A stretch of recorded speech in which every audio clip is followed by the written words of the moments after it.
افسوس ہوتا ہے کس کس قسم کے تبصرے اس ایک روایت کے اوپر احباب کرتے ہیں. یہ جی حضرت فاطمہ،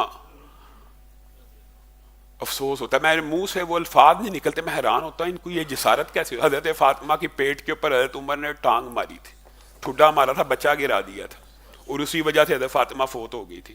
دروازے کو توڑ دیا تھا. حضرت ابو بکر نے حضرت فاطمہ کو اپنے دربار میں کھڑا رکھ کے ان کی توہین کی تھی. انا للہ و انا.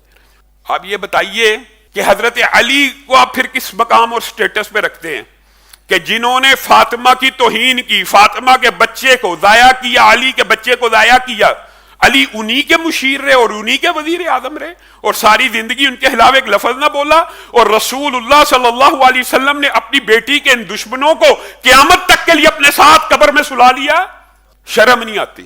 قیامت تک کے لیے دو یار اس مزار کے اندر رسول اللہ صلی اللہ علیہ وسلم کے ہمراہ سوئے ہوئے ہیں. جس نبی نے اعلان کر کے کہہ دیا یہ میرا بیٹا سردار ہے، ان قریب مسلمانوں کے دو گروہوں کے مابین صلح کروائے گا، اس کو وحی کے ذریعے حضرت ابو بکر کا بھی علم نہ ہو سکا اور حضرت عمر کا بھی نہ علم ہو سکا. یہ کون سا فلسفہ؟ اللہ کے لیے بعد آ جاؤ، بعد آ جاؤ. علامہ ہشام الہی ظہیر آفیشیل چینل کو سبسکرائب کر لیں.